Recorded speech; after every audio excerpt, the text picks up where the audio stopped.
സുബി വീട് പണി തീരുന്ന സമയമായപ്പം എന്നെ വിളിച്ചിട്ട് പറഞ്ഞു, എൻ്റെ ഒരു ആഗ്രഹത്തിന് ഒരു പേരും മാച്ചാവുന്നില്ല, എന്തേലും പേര് പറഞ്ഞു തരുമോ? അപ്പോൾ ഇവളുടെ പേരല്ല, അനിയൻ്റെ പേര്, വീട്ടുകാരുടെ പേര്, തറവാടിൻ്റെ പേര് അല്ല അത് നമുക്ക് വീടിന് അങ്ങനെ മനുഷ്യനിടുന്ന പോലത്തെ പേരൊന്നും ഇടാൻ പറ്റുമല്ലോ.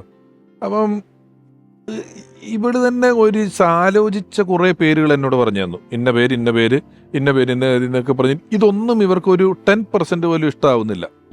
അപ്പോൾ ഞാൻ പറയാം, എൻ്റെ വീടിന് ആ പേര് പറ്റുന്നില്ല, എൻ്റെ വീടിന് ഈ പേര് പറ്റുന്നില്ല. അപ്പോൾ ഞാൻ ഒരു എൻ്റെ വീട് ഇടാൻ പറഞ്ഞു എളുപ്പത്തി. അത് സൂപ്പറാ, ഞാൻ കൺവിൻസ് ആയി. കാരണം സുബിക്ക് അത് എൻ്റെ വീട് എന്നുള്ളതിനപ്പുറം അതിന് മറ്റൊരു പേരിട്ട് അതിനോടൊരു അകൽച്ച തോന്നാൻ പുള്ളിക്കാരത്തേക്ക് പറ്റത്തില്ല. അതുകൊണ്ട് സുബിയുടെ വീടിന്റെ പേര് എൻ്റെ വീടെന്നാ.